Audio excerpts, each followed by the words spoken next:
Nosotros habíamos planteado en el programa de hoy poder abordarlo desde distintos puntos de vista, desde el punto de vista de lo social, qué es lo que le pasa a la mujer, por qué retrasa su maternidad y básicamente en cuanto a lo científico y a lo reproductivo, que se ha avanzado muchísimo en estos últimos años y en algunos casos sentimos que esto no hay un límite y no sabemos dónde se para.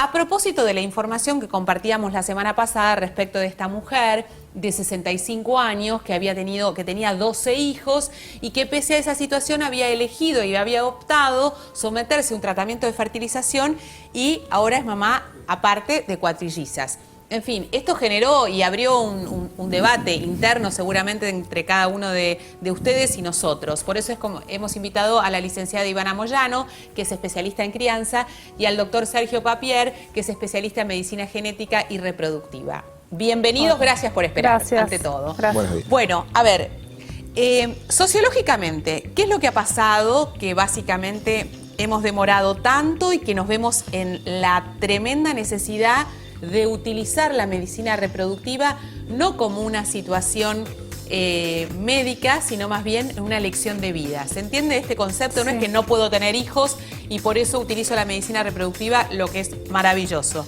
sino es que decido postergar la maternidad hasta los 45 años, ya a los 45 no me puedo quedar embarazada y entonces acudo a la medicina reproductiva.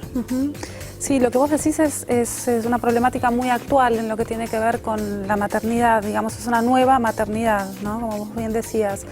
El fenómeno de retraso de la maternidad o de la maternidad tardía es un fenómeno que se extendió mundialmente y que tiene que ver con cuestiones más relacionadas a la autorrealización personal y a las cuestiones laborales y económicas a las que enfrentamos las mujeres hoy en día, ¿no? Que también tiene que ver con el sostén, ¿no? Hoy por hoy la mujer pasa a ser, al igual que el hombre, sostén familiar y entonces hasta tanto no tener una seguridad económica necesaria, no puede o no le pasa por la cabeza la posibilidad de decidir formar una familia si no tiene por lo menos la seguridad de poder mantener ese bebé. Sí, en ese sentido no tenemos leyes que vayan que estén a la altura o que estén avanzando tan dinámicamente como la realidad.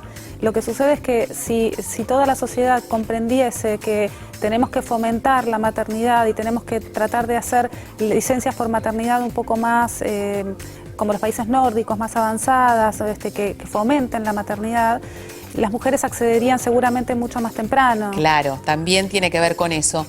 Y yo agrego algo, y se lo dejo aquí en la mesa para que ustedes me digan lo que opinan, que tiene que ver un poco con la omnipotencia, que en estos tiempos nos rige, ¿no? Esta cosa de que no, prefiero, más allá de lo económico, prefiero desarrollarme personalmente porque esto es lo que quiero hacer, porque quiero poder tener la independencia necesaria, porque todavía no tengo una pareja estable, porque quiero viajar, porque quiero descubrir el mundo, por lo que sea. Y después aparece la necesidad de la maternidad cuando ya biológicamente es tarde. Y doctor, y esto me parece importante rescatarlo, más allá de lo que la ciencia pueda ayudar y hacer, ¿es tarde a los 45 años tener o pretender tener un hijo? Sí, desde el punto de vista médico, antes todavía. Después de los 40 ya es tarde, porque los resultados reproductivos, aún con técnicas de reproducción asistida, son bajos. Ya que el que determina... Es limitado. Es limitado, pero bastante limitado, más limitado que la gente cree. Claro. Y ahora le voy a explicar por qué. A ver. El reloj biológico está dado por la calidad del óvulo. Y la calidad, del cual no tenemos marcadores, solamente la edad, empieza a caer a partir de los 35. Después de los 40 de forma abrupta y prácticamente después de los 45 es imposible lograr un embarazo. Con lo cual debemos de acudir a un banco de óvulos, un banco de espermatozoides, de manera tal de que se produzca ese embrión fuera del cuerpo de esa mamá, digamos. Absolutamente. Para cerrar, las donantes de óvulos tienen menos de 35 años. Exactamente. Y de esta manera, una mujer, en este caso de 65 años, tiene una chance de embarazo muy alta, porque el que genera los resultados es el óvulo de esa mujer joven que lo de otra mujer. De otra mujer. Entonces, estamos hablando de una maternidad parcial en este sentido, en el sentido médico, reproductivo. Después, obviamente, uno no juzga lo que esa mujer, obviamente a través de la crianza, cría a ese hijo y se transforma en su mamá.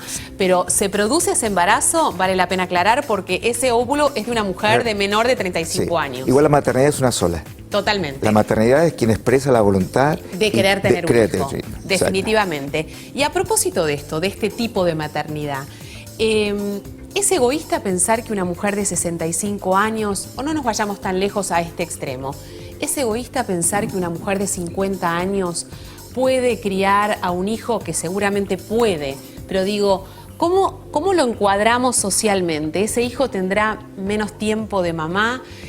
¿O tendrá un tiempo de mamá limitado o de una calidad diferente? ¿Qué es lo que se sabe hoy en día al respecto? Se sabe bastante poco porque la realidad, como te digo, avanza más rápido que lo que los científicos pueden estudiar o podemos indagar. Realmente son fenómenos muy nuevos. Pensamos siempre que una mamá añosa tiene menos tiempo para estar con sus hijos y los hijos menos tiempo para disfrutar a sus mamás.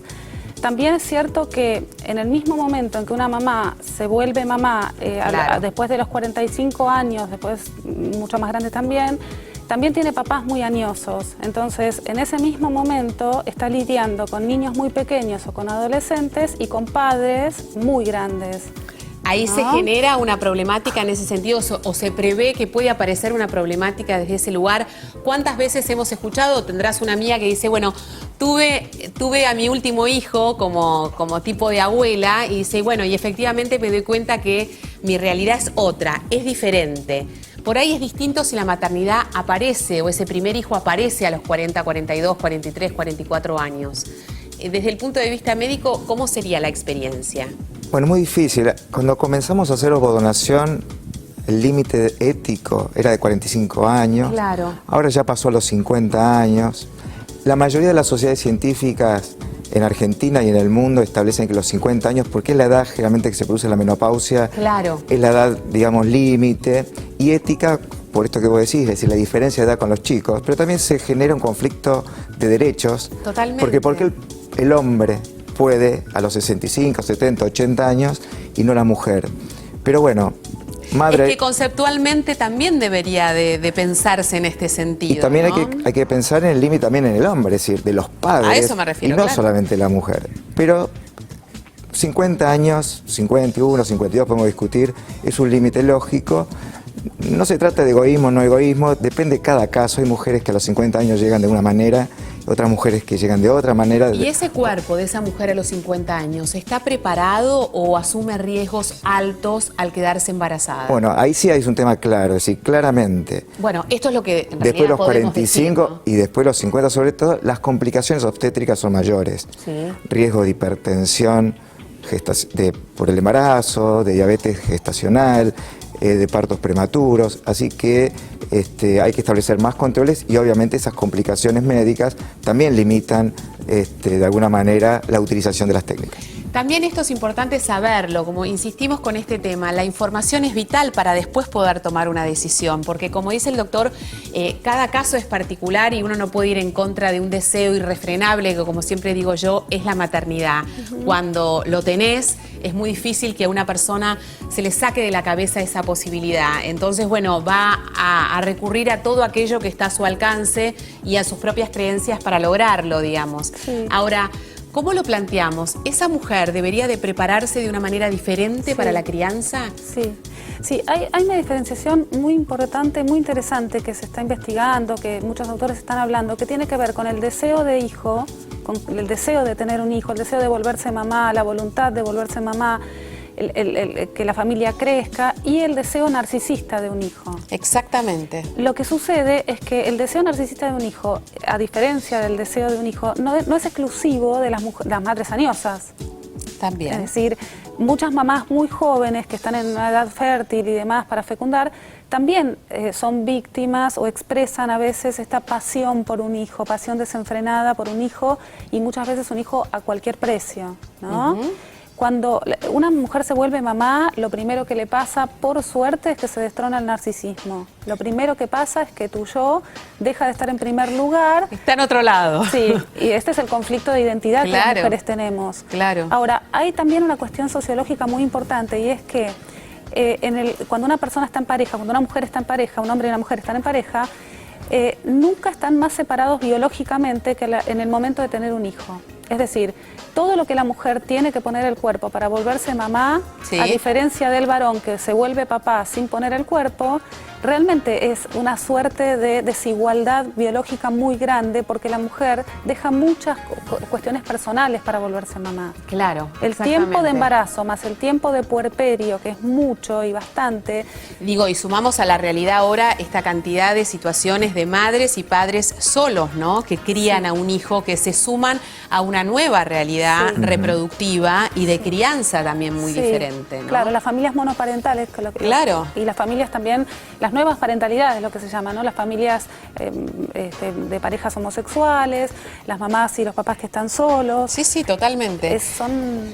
Me gustaría tocar el tema del tema reproductivo y genético, porque también esto ha generado un cierto debate, no solamente las posibilidades que se le brinda a una persona a través de la ovodonación, sino de esta manipulación genética del embrión. Se decía que hoy, gracias a Dios, las infecciones o situaciones más graves evitaban que un niño termine muriendo en la sala de parto, gracias a Dios. Hoy se está hablando inclusive de que se puede evitar que ese niño nazca con el gen desvirtuado de los padres y se puede elegir el mejor embrión. ¿Cómo es este mecanismo? Porque uno lo escucha así al pasar y suena raro, suena extraño, pero ¿qué es lo que se busca en eso? Primero que no se hace por intermedio de la manipulación, sino por el lado de la prevención y la predicción. Es decir, hoy hay herramientas diagnósticas en genética reproductiva donde uno ya de antemano puede conocer el riesgo de que nazca un chico con un problema genético muy grave. Ejemplo, esta chica chilena con fibrosis quística, estaba pidiendo el tema de la eutanasia. Es decir, son enfermedades recesivas que ya se pueden saber el riesgo antes que esta mujer, esta pareja, programe un embarazo. O sea que en realidad lo que se está buscando a través de esto es encontrar el patrón genético de esa pareja y de esa manera poder anticiparnos a qué es lo que se puede producir. El riesgo genético. El riesgo genético. Después no tiene nada que ver con lo que se produzca. Claro, con lo cual uno puede o hacer estudios genéticos en los embriones para determinar entonces... A través de una fertilización asistida, exactamente, cuál se implanta y cuál no. O si nace el chico ya saber que tiene esa predisposición y tomar decisiones preventivas. O como hizo Angelina Jolie, que tenía un riesgo de cáncer de mama y tomó una determinación de sacarse el órgano en riesgo, en este caso las mamas. A propósito del tema de los embriones, y yo creo que también esto debe ser un debate bastante importante para aquella persona que se somete a una fertilización asistida, embriones que quedan congelados, ¿cómo uno lo resuelve mentalmente o psicológicamente a esta situación? Bueno, es complejo. Vos decís los embriones que quedan congelados y cuando uno ya decide que la familia hasta acá llegó... Claro. ¿No? Que no vas a traer más hijos. Esto sucede y bastante a menudo. O sea, uno se producen una cantidad de embriones para justamente abrir o extender la posibilidad de ese embarazo y después finalmente se implantan 2 y quedan otros 2 esperando y resulta que esa familia decide no tener más hijos por alguna circunstancia en la que está lejos de nosotros juzgar, sino que qué pasa con todo eso y cómo se resuelve eso mentalmente para esa familia. A eso me refiero. Realmente muchas veces es muy complejo, porque para muchas mujeres o muchos matrimonios esos embriones son hijos de ellos, son hijos futuros. Obvio. Para otras personas está resuelto y creen que eso no es vida. Que no es un hijo. O que no es viable. Yo en este momento tengo una paciente que tiene 3 hijos, ella tiene 40 años y le quedan 3 embriones. Y los 2 tratamientos que hizo fueron exitosos, con lo cual esos 3 embriones que tiene son un tema para ella, porque ella no desea más hijos.